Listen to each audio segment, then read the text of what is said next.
Assalamualaikum warahmatullahi wabarakatuh. Ketemu lagi dengan saya Fani Setiawan. Nah, kali ini kita akan membahas tentang definisi orang pribadi dan badan.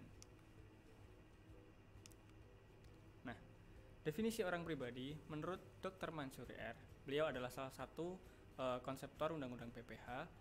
Menurut beliau, definisi orang pribadi adalah manusia yang masih hidup terdiri dari darah dan daging, atau biasa disebut dengan naturalistic person.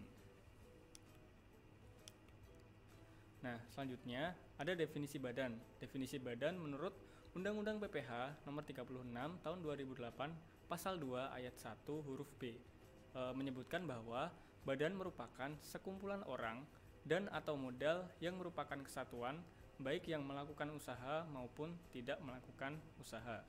Nah, badan sendiri itu juga dibagi menjadi dua.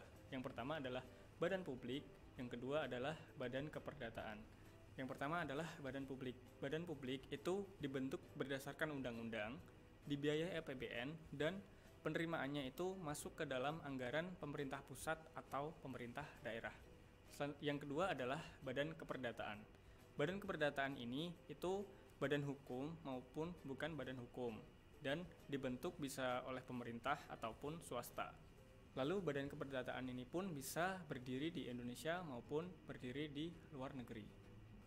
Undang-Undang Hukum Perdata memberikan batasan mana aja sih badan yang menjadi subjek pajak. Yang pertama adalah perkumpulan. Perkumpulan adalah kerjasama atau perikatan yang didasarkan atas persetujuan antar pihak-pihak yang berkepentingan. Lalu yang kedua adalah organisasi massa dan organisasi politik. Organisasi massa atau organisasi politik adalah wadah sekumpulan orang-orang yang bergerak secara sistematis untuk mencapai tujuan di bidang sosial maupun politik. Lalu ada yayasan. Yayasan adalah suatu kesatuan kegiatan yang didirikan satu orang atau lebih yang memberikan harta berupa berbentuk uang ataupun harta lainnya untuk mencapai suatu tujuan tertentu. Selanjutnya ada lembaga. Lembaga adalah suatu kegiatan yang dibentuk oleh pihak tertentu yang mempunyai tujuan khusus di bidang kemasyarakatan atau ilmu pengetahuan. Selanjutnya adalah koperasi. Koperasi adalah suatu bentuk kerjasama antar orang-orang yang tak bermodal untuk mencapai tujuan kemakmuran bersama. Selanjutnya adalah persekutuan.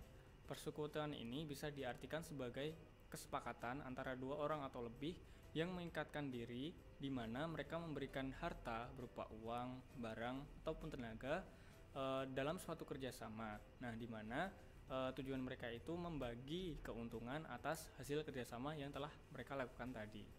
Yang ketujuh adalah dana pensiun. Dana pensiun adalah suatu bentuk usaha yang didirikan pemerintah ataupun swasta, di mana mereka menerima uang dari karyawan dan uang tersebut diolah oleh mereka.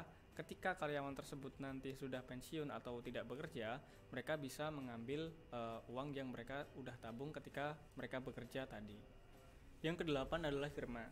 Firma adalah suatu bentuk persetujuan antar orang pribadi yang melakukan usaha bersama dengan menggunakan nama bersama. Yang selanjutnya adalah persekutuan komanditer atau CV. Nah, ini adalah bentuk badan usaha berupa persekutuan yang didirikan oleh dua orang atau lebih, di mana sebagian anggotanya memiliki tanggung jawab terbatas dan sebagian lainnya memiliki tanggung jawab yang tidak terbatas. Yang ke-10 yaitu PT atau perseroan terbatas. Perseroan terbatas adalah bentuk badan usaha yang modalnya terdiri atas saham, di mana dalam menjalankan usahanya modal saham yang dimiliki itu bisa dijual ke pihak lain. Selanjutnya ada perseroan lainnya, BUMN dan BUMD, bentuk usaha lainnya, reksadana, dan kongsi. Sekian video kali ini mengenai definisi orang pribadi dan badan. Sampai jumpa di video berikutnya.